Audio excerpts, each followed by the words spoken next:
we are going to be talking about Final Fantasy VIII. I feel like not many people talk about Final Fantasy VIII, so I thought it would be really cool to explore a little bit of this really, really old, ancient guidebook. Now, this guidebook originally belonged to my older brother, so this was, I guess, passed down to me after years and years of use, because I would constantly pester him to use it because there just wasn't any other way of actually finding any information about this guidebook out.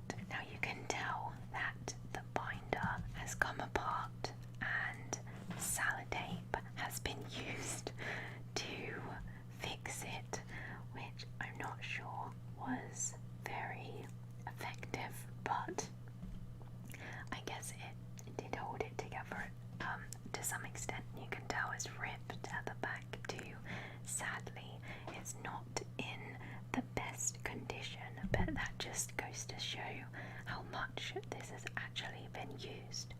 So, of course, we are talking about the game that was released on the PlayStation 1, which is why you can see a little PS1 in the corner here.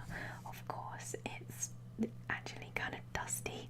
I got some dust on my finger from just touching it. It hasn't been used in a long time. It's got 3 pull-out posters inside. I'm gonna have to be really careful when opening this because, of course, it's really, really old, and I'm scared that I'm gonna rip it because I'm really clumsy. But yeah, we got tips for all the bosses, all the rare battle cards, and expert hints and tips. Very, very cool. Let's see if this triggers my nostalgic funny bone. I'm sure it will, because I did use this as well. Oh my god. You can see it's been sellotaped here as well. We got cheats here. A sample of what's to offer. There's actually loads of like games and stuff here. So I think that this is like information about other books. I don't think all of this is inside this one, but there's tons of games all listed here, which is amazing. Oh, it's got a Bug's Life. I used to play that. Wow, that's so cool. Let's see here. We got Area 51. We have, let's see, Biofreaks, Blood Omen, Breath of Fire 3. I never actually played Breath of Fire actually, so that's kind of cool that that's on here. Got Castlevania Symphony of the Night. I played a few Castlevania games actually.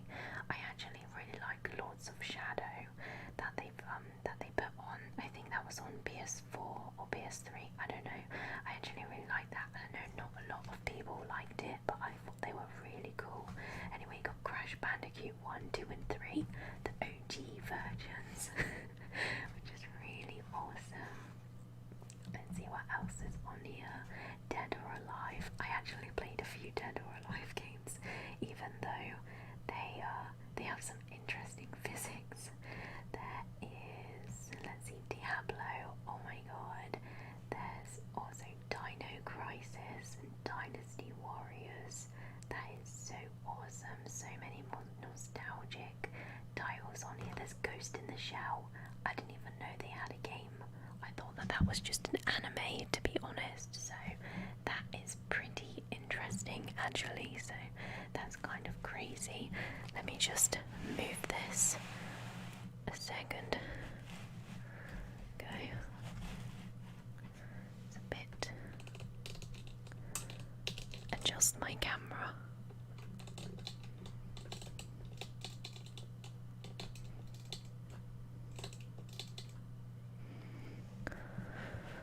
There we go. I just wanted to adjust the camera so it fits all in, but it's a big magazine, so might be a bit difficult to get all of it in, to be honest. But yeah, it's all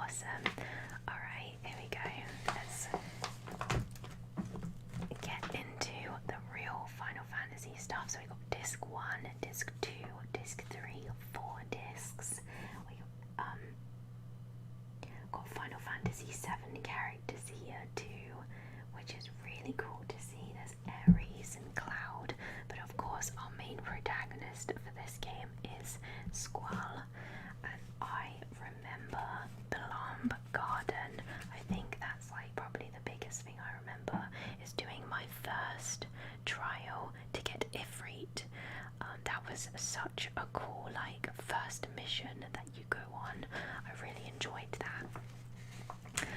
So of course here you have your entrance exam. I remember using this page so much because there was like little tests that you had to do, and it tells you all the like responses that you have to input into the game. And I remember, it's probably why this is like completely come away. It's not sellotape. It's probably me that's done that actually, because it's just like so old, and I use this page so much. So yeah, kind of crazy. And then here we go. The very first time you start the game, you start in, of course, Bellam Garden, and it really makes you feel at home when you first start, like you're in a school, and you have to undergo this trial. And of course, Squall has this rivalry going with I forget his name. I'm sure someone can tell me what his name was. But Squall had like an arch nemesis, this dude with like blonde hair, but I honestly can't remember what he was called. So yeah, that was crazy. And you have your guardian forces here. So these were your summons, and there was like this weird summon. It was called like Quetzalcoatl or something, and it looked like a giant banana. And every time I think of this game, I just think of that like giant banana summon, because it was just so bizarre looking. And then you've got Quintus here is mentioning her in the guidebook. You probably can't read it because the print is so small, but yeah, it's mentioning Quintus here, the instructor. She's like, I think your first party member other than Squall, and I really like her. She's cool. She's very cool. There it is. There's the banana summon. He just looks like a giant banana. I love that. So this is the first dungeon you go into, where you face Ifrit and you get your first summon. I absolutely loved this part of the game, and every time I think of this game, this is the part that I think of. I think of this, and I also think of the sorcerer who is in this game. There was such a cool cutscene with the sorcerer. It was so cool. Gave me goosebumps the first time that I saw it. So awesome. Where she, I think it was the part where they were trying to assassinate her, and you had was he called Irene? I think it was called Irene, and he like tries to kill her because she's like a big evil. Because she's like a big evil witch, and she's like the main villain of this game. So yeah, such a cool moment. Oh, that was his name, Zephyr. And then you got this weird like devil boss, Elvaret. I remember him. Actually. He's so cool. Yeah, so awesome. This is bringing back so many memories. I really should replay Final Fantasy VIII because it's been such a long time since I went through this one. Oh, this is the first poster. So this is an actual poster. There's the sorcerer, Edia, I think she's called. She's the main villain of the game. And then of course you have Squall there. She's got an interesting headpiece. And then inside we have, oh man, what was this girl called? I think she was called Selfie. I think she was always like really cheerful and energetic, and I really liked her. Actually, she's awesome. This is a really cool poster. I'm not sure if I can quite fit it all in, but yeah, I think I got most of it in. It looks really cool. I like that. And then if we turn it over, you can see over here we have Squall and Selfie and Riona. I like Riona. There's some really cute moments between Riona and Squall in this game. I'm not sure what this little guy is down here. I don't know who this little dude is. I've got no idea. poster, which is really cool. Oh, Diablos. I remember this guy. I think if you defeated him, you would get him as a summon as well. So that was really cool. Oh, they had zombies in this game as well. We had this dude who turned into a zombie. Crazy stuff. And then this was one of the more interesting things about this game is that sometimes throughout the game, Squall would go into this dream world where you would be controlling almost alternate characters from the main story. Squall would turn into a guy called Laguna, I think. And I found it really interesting. I can't quite remember what happened with those characters, and I can't remember the meaning of that world. That's why I probably should play it again, because there's a lot of things that I really just do not remember. It's been years since I played this, but oh wow, it's giving me such nostalgia. So cool to just look at this again. So awesome. I like this drawing here of this soldier. It looks very cartoony and looks really nice. Oh yeah, and they had different gardens as well. I can't remember too much about these though, but they were really cool. Got Tomb of the Unknown King. Very cool. We're still in disc 1, so you can see that this is quite a lengthy game. This game is really long. I guess most of the Final Fantasy games are long though, I suppose. And then here we have the district prison.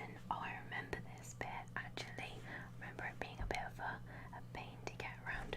That little creature is actually in the game, it looks like. I don't remember him. I really don't remember that creature at all. I really don't. So that's really interesting actually. So yeah. Oh, we found something interesting here. What is this? Wow. This looks like an advert of some kind. Wow, this looks chaotic, doesn't it? Wow, look, a PS1, only $72.99. Oh wait, you can't see it. There we go. There's $72.99 for a PS1. That's crazy, isn't it? Oh, that's really mad. Yeah, this magazine's so big, I can't fit it all on my camera. But yeah, that's mad. And you can see, let's see, you got Legacy of the Kane Soul Reaver. I remember that game, and it's priced at $29.99. Wow, so cool. They have Lego Racers, $32.99. I never played that Lego game actually, so I've got no idea what that is actually. But there's a lot on here. Dino Crisis, $33.99. It's so crazy just to see what the prices were for such old games that you could probably get for 50p now. So it's mad. You have all these different controllers over here. Let's see, look, we have the Negcon Joypad. What even is that? I don't even know. An Air Labs Dual Shock Pad. There's some controllers here that I've never even heard of, which is really crazy. They've got a disc station, so then you can neatly stack all your discs inside. That's so cool. We have some speakers over here and some little wheels and stuff, which is cool. Little accessories. They have little guns. Maybe that interacts with the game or something. So that's really interesting. There's actually a little form here where you can obviously put the item in, the price, and then you put your postcode in and everything. That's really interesting. That's really cool to see that. I'm so glad that this wasn't taken out. So cool, really cool to see that. But yeah, we have another cool poster here, one of Sephiroth from Final Fantasy VII. I don't know why it's got posters from Final Fantasy VII. I guess it's a marketing strategy or something, I don't know, but it's really cool. We get to see Sephiroth here just walking through the fire. Very awesome. Oh,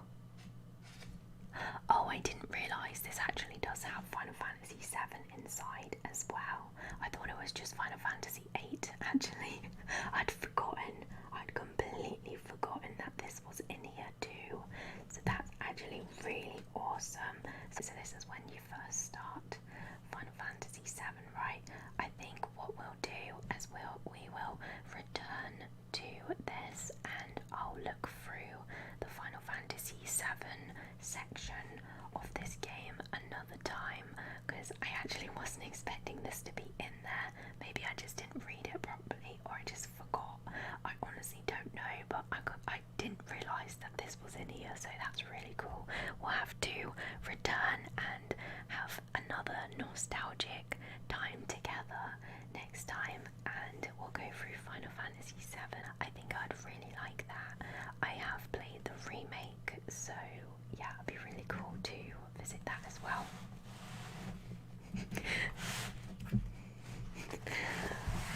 The back has completely come off. So old. It's mad.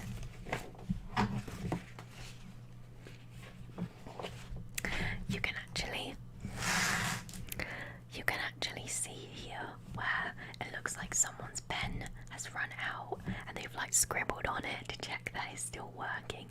I don't know if that was me or if it was my older brother. I have no idea, but it's kind of cool just to like see stuff like that in these old little game guides and stuff. It's really awesome. So yeah, I hope you enjoyed this video. We will return to this guidebook at some point so that we can look through the Final Fantasy VII stuff as well, but I'll save that for another video. Thank you so much for watching. I hope you enjoyed.